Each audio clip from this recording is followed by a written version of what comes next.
Good evening, and welcome to Creative Broadcasting, the station of unlimited possibilities. Presents Creating Your Seat at the Table with your host, Ashley Little, as she welcomes her guest to the table. Welcome to Creating Your Seat at the Table. I am your host, Ashley Little. A little bit about myself: corporate professional by day, serial entrepreneur by night, 6-time best-selling author, CEO and founder of Ashley Little Enterprises, LLC, owner and creator of Creative Broadcasting, and founder and owner of Talk Radio and TV Network, LLC.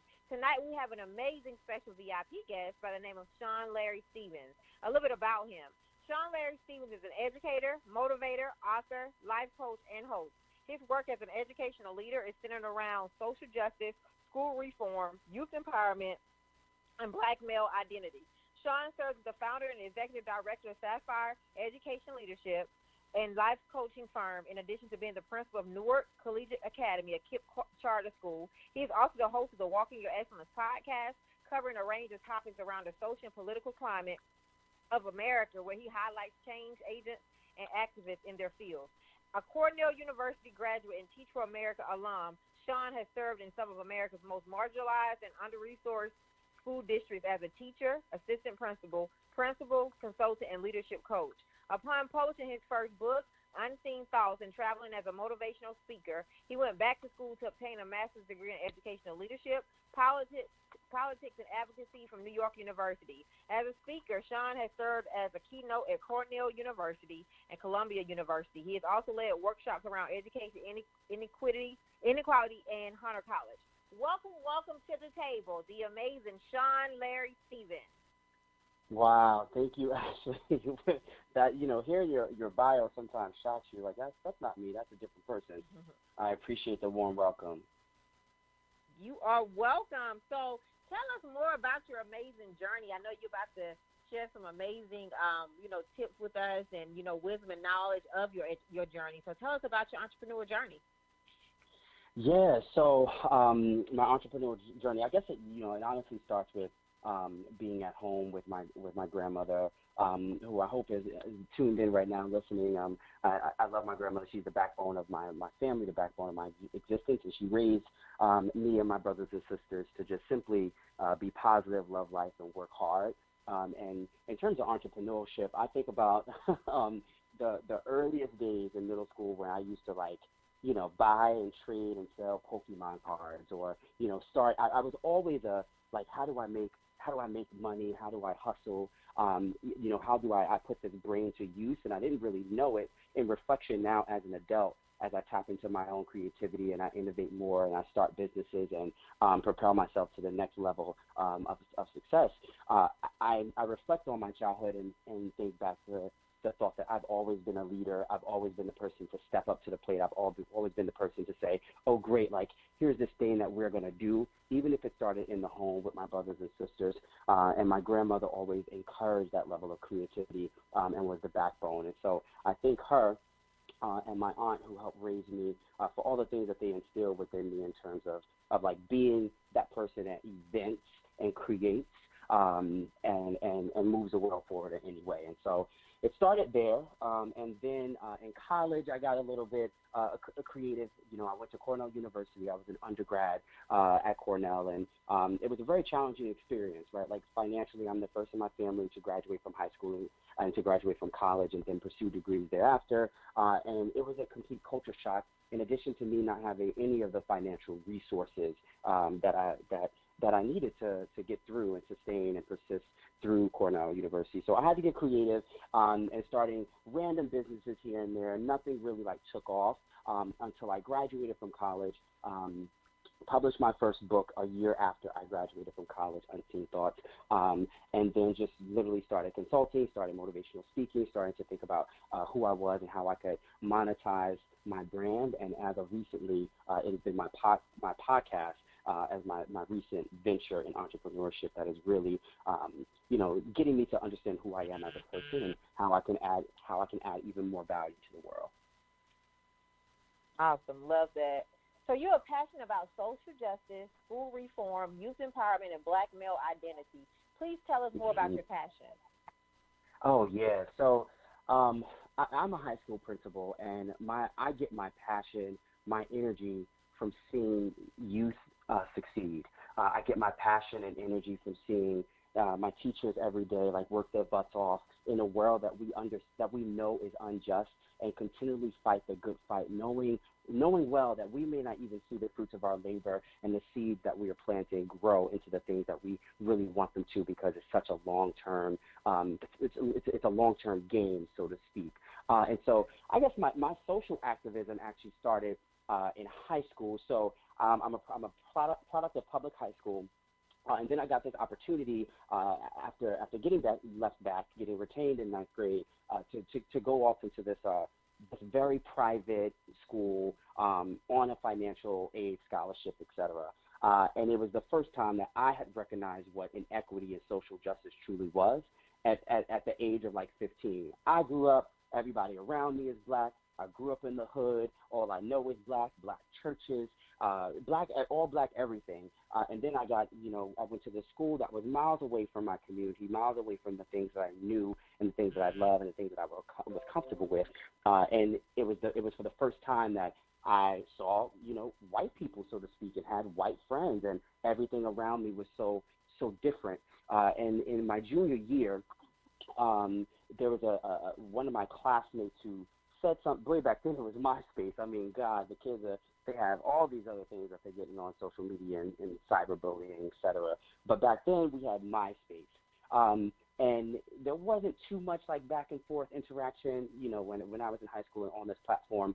But a junior classmate who happened to be white had said something supremely derogatory, negative about the very few black kids that were attending the school, saying things like they should go back to their neighborhood, these kids get bussed in. And it was at that moment where I said, this is my chance to like come out of my shell and speak up about the things I know to be true and to be right, and that black people are excellent and we deserve to be here. And just seeing, I was always seen like a leader, especially in a small group of black kids who went to this white school that was completely, out of our comfort zone in every aspect. I use that as an opportunity to say, you know what, I'm never going to allow someone to say that we don't belong. I'm never going to allow someone to think that it wasn't our intellect that got us into the school and that will get us out of it. And so let's go and like change that perception. Let's go and change that narrative for who we are as black kids on this campus. So in radical form, and I didn't even know I was that radical, I staged at my high school a complete like lockdown. We weren't going to class.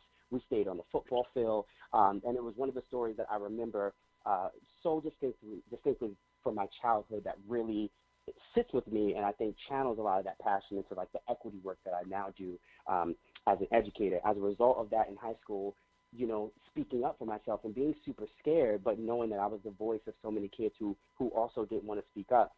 A week later, we were sitting with the headmaster talking about the injustice practices, talking about the consequences that we thought this young man should have.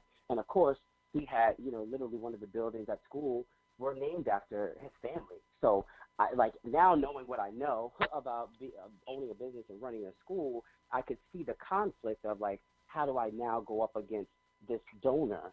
How do I now lose this relationship as the headmaster of the school because a couple little black kids are angry? But we were the change we wanted to see. Policies were changed. The young man was actually asked to leave the school, and it was the one time in my life that I started to have hope that when you speak up and when you truly stand on the grounds, the firm grounds of your beliefs and values, change will happen. I love that. Love that, love that, love that. You are the founder and executive director of Sapphire Education, leadership and life coaching firm. Tell us more about your company and how we can book you. Yeah, yes, book me easily. You can first book me at bookings@SeanLarry.com. That's BOOKINGS at SeanLarry.com. But my life firm, I started back in 2014 when I first started really getting lots of speaking engagements. I had the opportunity after I published my first book to be on Roland Martin's TV1 Washington Watch. And here I was at 22 years old. Literally, I never forget, one of my colleagues had a very severe asthma attack at work that day, and my principal actually asked me to like drive her over to the hospital. I'm sitting with her at the hospital, 22 years old, in Washington, D.C., and I get a random email from, Roland Martin's assistant. Now, at the time, of course, I knew who Roland Martin was, but I thought it was a scam, et cetera. And days later, I was on, a national platform on this show talking about the importance of black men in education. And listen, looking back at that video, please don't look it up now. I'm so embarrassed to think about it. I mean, I was 22. I knew nothing and thought I knew it all, right? I was Teach for America. Let's go into the classroom. I'm a black man. There's so much injustice. Let's change the world. And so when I got off of that show, lots of other things started to pick up. Essence Magazine reached out to me to do some stuff, random local news stations, et cetera. And it was then that I learned that I had a voice, and I wanted to use that voice not to like gain any financial stability, but really to like change the world. Like I'm grounded in this idea of altruism and giving back, and lifting people up and speaking life into people. And it was at 22 where I really found my voice and knew that was a thing. So I, did the little LLC thing. I'm definitely a serial entrepreneur, in that, like, let's start a business, let's see what happens, whatever we can do, like, let's do it. And so I booked my first really big, I won't tell the charter school organization's name, but I booked a really awesome contract with one charter school organization to do diversity, equity, inclusion work back in 2014 that helped fund financially a lot of like my business and other pursuits that I wanted to take on. And then I landed one with a startup ed technology fund. And those two things, it was just like a friend of a friend who knew a friend who like referred them to me, and literally, I had started this business that was generating, extra income that I never foresaw myself getting. But because of the organization, Sapphire Education, I'm able to coach people all the time. I'm literally doing, this pandemic, during this crisis right now, I'm doing stuff virtually for free, right? I'm literally allowing people to come and talk. Like I hosted an event last weekend called Money and Mimosas, where we're just talking about financial advice. And, I made a joke with my friends who were on the call of just like, yo, this is a $2,000, workshop. And because I want all of my friends to come to the top with me, whatever advice, whatever knowledge I have, I just want to share it out. And so I do a lot of stuff pro bono, definitely because I care about what we're adding into the world, and that is of substance. And I stand behind the things that I say and I do. But definitely feel free to book me at bookings@SeanLowry.com. Awesome. So what are some strategies you would give to listeners who are interested in starting their own life coaching firm? Yeah, so, I think the first thing, we do live in a world in which, like, degrees, certifications, et cetera, those things do matter, right? And, like, it's one thing to talk, but then to have, like, the credentials behind you is super important. So my first advice is, like, definitely go and, like, take a course, become a certified life coach, and do it that way so that you can learn a little bit about yourself, right? So much about coaching others, even as a principal, as a leader, coaching others is largely in part knowing yourself really well and being able to like ask great questions, push people to the next level, et cetera. So one, get the certification. Two, definitely do some self-studying and know exactly like who you are and what you bring. Three, like whatever it is that you value and are passionate about should be the things that you are coaching other people on, right? Like if you're super passionate about health and fitness, like for instance me, I like health and fitness. I consider myself to be an athlete. Am I like looking at the newest, herb vitamin that came out? Absolutely not. Am I working out 7 days a week? Absolutely not. And so that's not my passion. I do it because I want to feel healthy. So I can never really coach on health and fitness, but I can point you in the right direction. Know your niche and like run with the thing that you're passionate about, because that's how you're going to monetize your brand and your knowledge. I agree. I love that you shine light on that too, because that's so important. So what is some advice you would give to educators who are looking to grow in different leadership positions within education? Like the people who are aspiring to be assistant principals and aspiring to be, a high-level positions. What is some advice you would give to these listeners? Wow, this was. I don't know if we can. I don't know if we can go here, but I mean, this is this is a show, called a seat at the table, right? And I don't, I'm a man of faith.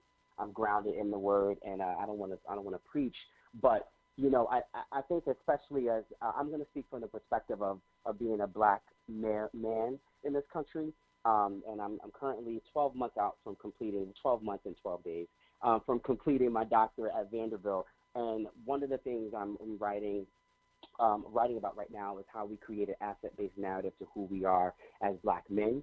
And unfortunately, we have been, people of color in general, have been deprived of the opportunities to have a seat at the table, right? We know that we know that institutionalized racism, we know that the oppression of 400 years of slavery and segregation is not going to be undone.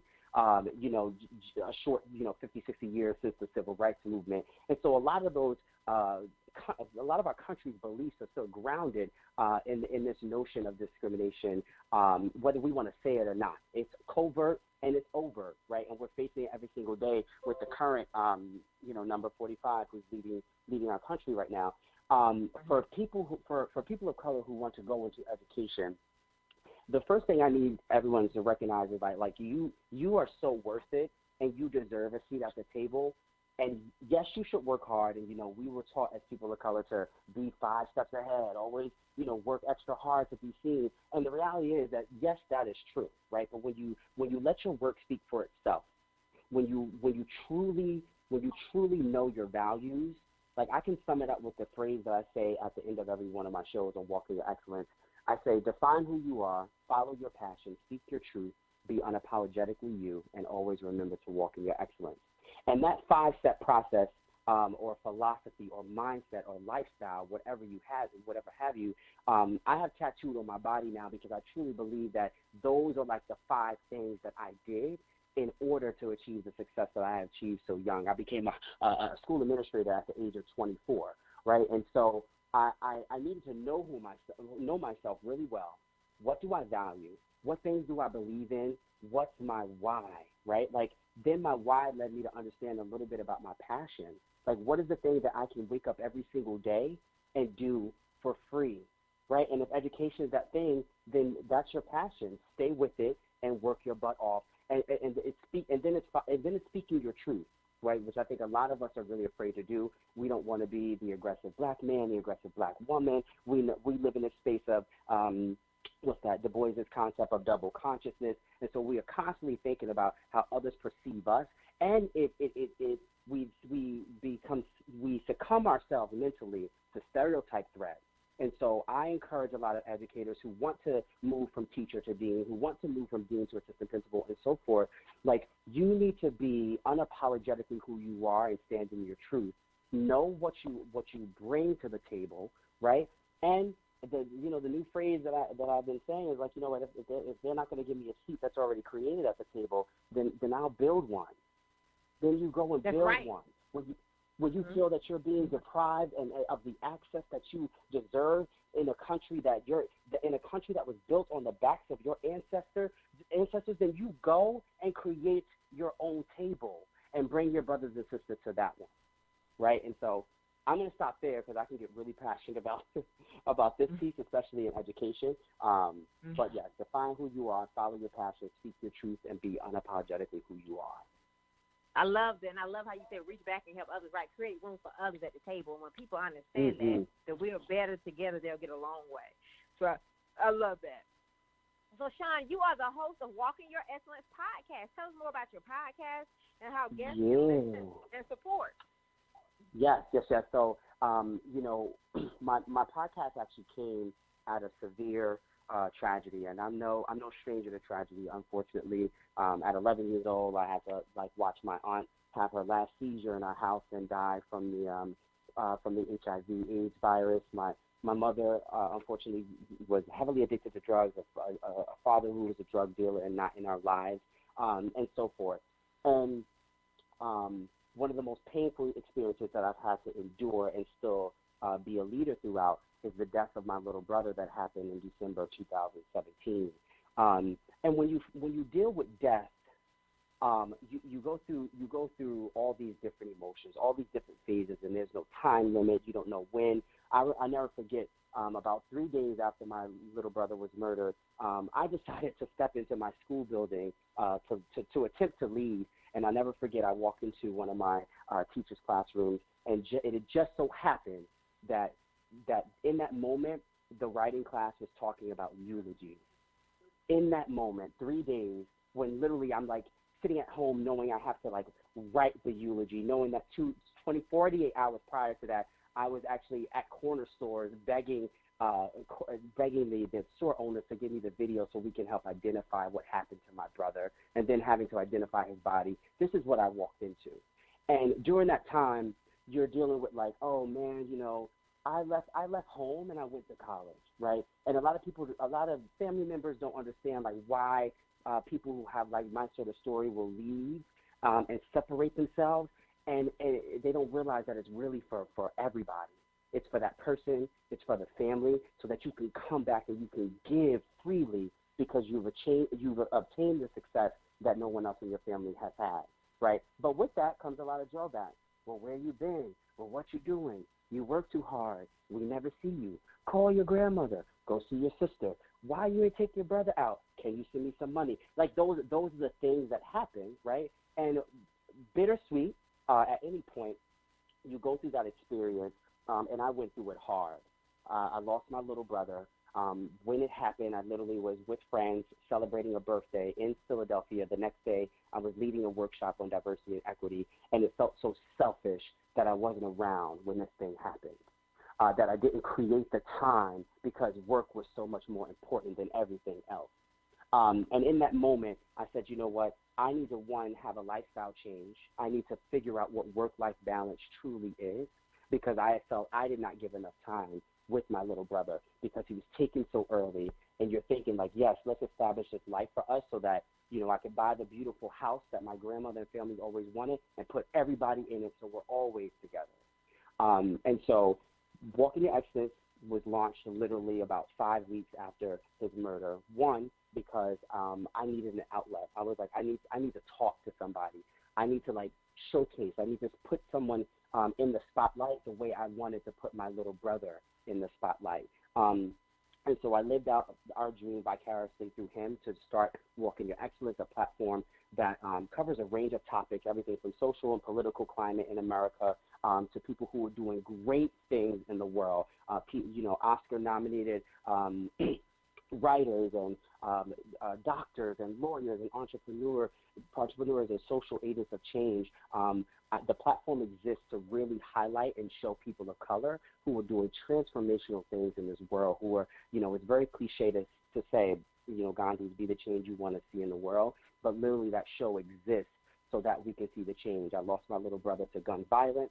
I'm a social agent of change. It's something I'm now super passionate about. Like, how do we educate more kids? How do we stop gun violence? How do we create more equitable schools? How do Black people infiltrate a system that wasn't designed for them to be at the top? All of those things are topics that we talk about on Walking Your Excellence, so that we're not just spreading, hopefully on the show people will hear and get the gems from the guests. It's really about the guests from that show. But what they will see is that like these people are selfless individuals who are giving back to the world in the way that so many people are not. It is available on iTunes, on Spotify. I'm launching season 4 actually within the next 2 weeks, and so I'm hoping to turn the podcast also into an online show pretty soon. So super congratulations on your podcast and on your online show that's coming soon. So super congratulations there. So tell us more about your book, Unseen Thoughts. Yeah. So I published Unseen Thoughts at a place of pain. So I feel like a lot of things in my life has, I've turned that pain into positivity the best I can, because I believe that challenges are not done to you, they're done for you. And so Unseen Thoughts was a collection of spoken word pieces. When I moved to Washington, D.C. and became a Teach for America core member, I was just out of a pretty intense relationship. I was moving away from what I knew up north and going to D.C. on my own, very young, to be a teacher in one of the lowest performing schools in one of our country's lowest performing school districts. And so I would write a lot. I would go to busboys and poets. I would go to speakeasies, and I would just let my words flow and realize that I had a talent for standing up in that way and being poetic. And so I put those together with some reflections and just published it. It was really a release. It was a release of my childhood pain. It was a release of some secrets that I was holding near and dear to my heart that I thought I would take to the grave. And I needed it for me. It was a therapeutic process to get that out on paper and get it out into the world. And I truly believe that had I not taken that step, many opportunities that were afforded to me thereafter would not have happened. Love that. So thanks for sharing, sharing your book and what it's about. Where can listeners go purchase your book? Yep, you can get it on Amazon. You can get it through my website at www.seanlarry.com. That's SeanLarry. And you can Google Unseen Thoughts, and it's been available on Barnes & Nobles and local bookstores here in New York City. So I asked all of my guests this question because I see you built multiple tables for yourself. So how did you create your seat at the table? How did I take my seat at the table? How did you create your seat at the table? How did I create my seat at the table? You know what? I think that, like, actions obviously speak louder than words, but I would say that educating myself was the way I created a seat at the table. I was on a call earlier for work. Obviously, we've all been impacted by this pandemic, and I had hours and hours of calls. And one person I was on a call with today mentioned something that I don't even think they recognized had resonated so profoundly with me. But it was about, like, trying to figure something out, trying to like learn new things, and placing value in stepping into the unknown, being uncomfortable, and learning about it. Everything on this earth, if you like open your heart and open up your mind to a place where you want to be a sponge and learn as much as possible, it is then that you truly understand the value of education. For Black and brown people in America, we were literally deprived of the opportunity to open up a book. We were deprived of the opportunity to learn how to read. And unfortunately, in some of our schools across America today, it's that mindset, that slave mentality actually still impacts so many of us that we don't value education, right? It took a pandemic to shut down our schools, right, for students all across the country to see the value of social interaction, to see the value of the connection that you have with your teachers and with your peers, right? And so I think I created a seat at the table because I pushed myself to educate myself on everything that was possible. I'm literally standing right now in my living room, and I'm looking out the countless numbers of books that I have here, countless numbers of books that I've read, the ability of, like, oh, this person is dealing with this problem. Ooh, I got the perfect book resource for you. Why don't you go read that? Let's reflect on it. Let's have a couple calls to see how it's expanded your mind and your thinking around this topic. And, like, let's see how we can move forward and spread that love and replicate it. I'm someone who loves to talk about the multiplier effect, that the more you know and the more you part those seeds into other people, the more you train, the more you educate, the more you can transfer your institutional and mental knowledge and capital to others, the more everyone around you grows. And so I created my seat by really pushing myself to learn if it's about finance, if it's about business, if it's about leadership. I am a complete dork. I'm working on, I don't even know how many degrees I have at this point, but I love being in a classroom. I leave my school building where I get the opportunity to see 800 beautiful Black and brown babies in a marginalized community that lacks so many resources, and then step into my own classroom, right? And then I see nothing but white people.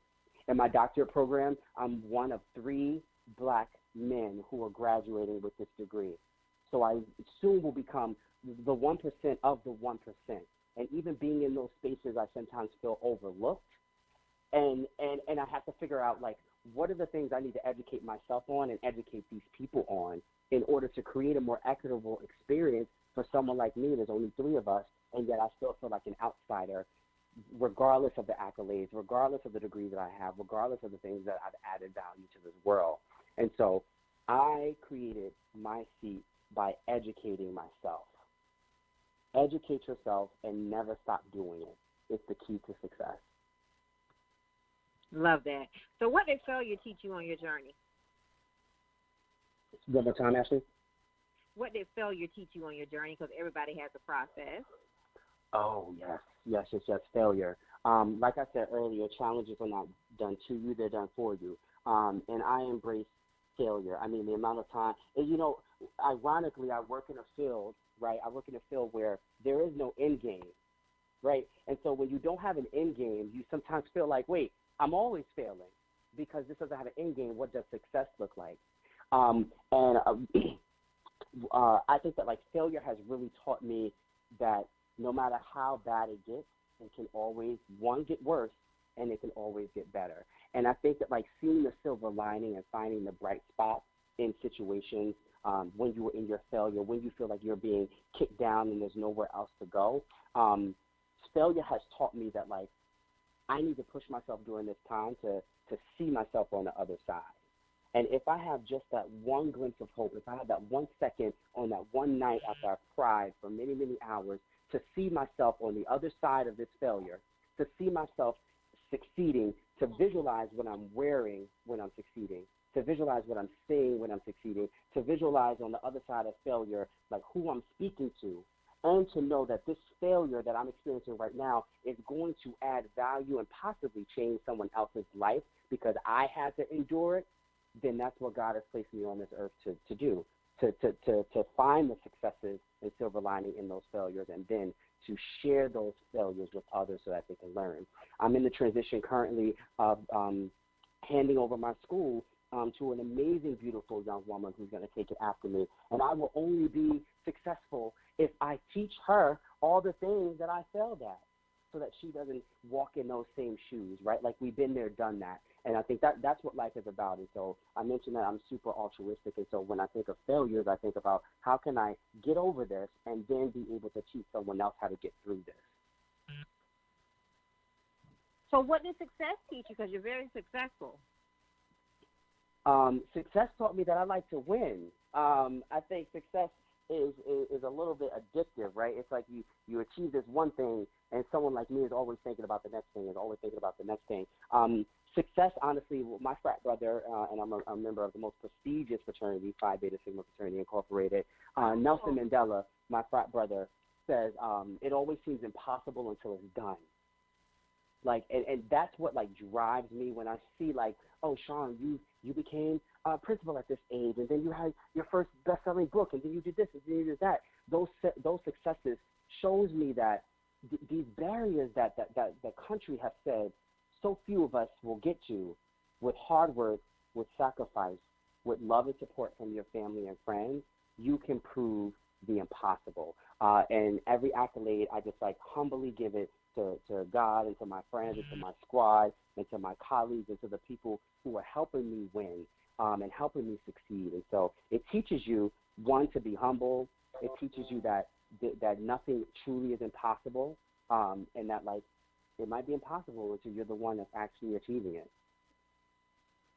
Love that. Love it. Thanks for sharing that, because that's so important. And I am a member of Delta Sigma Theta Sorority Incorporated. Oh, okay. So we love Deltas. We love Deltas. I had to put that out there when you said that. So, what can we expect from you the rest of 2020? We're in the second quarter. We're in a new decade of 2020. What can we expect from you, Sean? Yeah, that's a good question. I don't want to give out all my secrets. I will share some things that have been in the works. My heart, I am just so grateful, and I wanted to say that on a national public platform, to be where I am right now, to be in my space, be it as it may. I am an extrovert, and so having life shut down for someone like me increases my anxiety. I get my energy from people, etc. But I am just so grateful to have the resources and things that I need in order to wake up and live a full life every day. And there are millions of people right now who are not in that same space, right? And so 2020, started really strong for me, and it's still very strong for me. I was on Good Morning America being featured. I signed a contract with a very large brand name company who I've been consulting for the last couple of weeks. I signed a new education contract with a company who I'm consulting for. There were so many good things. Literally by February 22nd of 2020, I was like, wait, if this were December 31st, 2020, I would already be grateful and happy. that these things that I didn't think were going to be accomplished have already transpired in 6 weeks. And then, of course, we were hit with this pandemic and everything is shut down. And so right now I'm strategizing, what do I do next? Many of my people, my friends and my followers are like, oh, you got to start, you got to start this YouTube series and your followers will go over to YouTube and they'd be great. Or you got to start, this cooking series. I do a lot of cooking on my Instagram. I do, some comedy. I'm really just being myself. And I have a large following. I have a large support group. And when I hear people say those things, I'm just like, yeah, I'm also a little bit stressed. I'm also still at work. I'm also being impacted by this pandemic. I'm also feeling the pressure of like, ooh, is this the time to write that best-selling book that I've always wanted to write? I do have a little extra time. Like, what am I going to do with it? How am I going to better myself? What's my next move? And I think right now, I'm just keeping the momentum and the positive emotional and mental and spiritual strength that I've built up to go into 2020 and sustain that. So what people can expect from me is a continued and increase in me spreading positivity, love, and light into the world. What people can expect from me in 2020 is another very big announcement.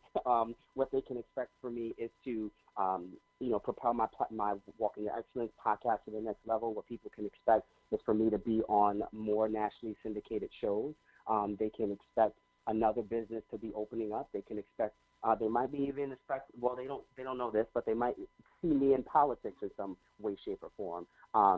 But I think I'm grounding myself right now in that, like, the only thing I want to do for the rest of 2020 is be a really strong leader for everyone around me and continually add positivity into this world. And I believe, like, when you are a man of integrity, a woman of integrity, a man of righteousness, a woman of righteousness, that everything else is going to fall in line. And so people can expect me to still be positive, to still smile, to still be a leader, to still be a man of integrity and righteousness, and everything else, everything else will fall in line. Awesome. So congratulations on all the great things that I know you're about to birth in this new year, in this new decade. So please tell our listeners how they can follow you and support you on all social media platforms. Yeah, so you can find me on Instagram at Formula22. That's FORMULA 22. You can follow me on Instagram on Walking Your Excellence podcast at Walking Your Excellence, spelled exactly the same. And then you can definitely visit me on my website at www.seanlarry.com. That's SeanLarry. Videos there, how to book me. And you can also just write me a direct email at bookings@seanlarry.com, BOOKINGS@seanlarry.com. So please support and follow Sean on all social media platforms. Sean, thank you so much for taking the time out of your very busy schedule to come to the table today. This has been an amazing interview, and I cannot wait to invite you back to the table. Oh, I can't wait to be there. Thank you so much, Ashley, and please be well and safe and whole during this time. You too. Thank you so much. So I would like to give a special thanks to you're welcome. So I would like to give a special thanks to my intern, Sarah, from Tennessee State University, and my intern, Vontaria, from Winston-Salem State University. You all may follow me on Facebook at Ashley Little and on Instagram at _Ashley A. Little. Thank you. Thank you for tuning in to another episode of Creating Your Seat at the Table, where Ashley speaks with corporate professionals, celebrities, entrepreneurs, authors, and speakers who are transitioning or have transitioned to entrepreneurship.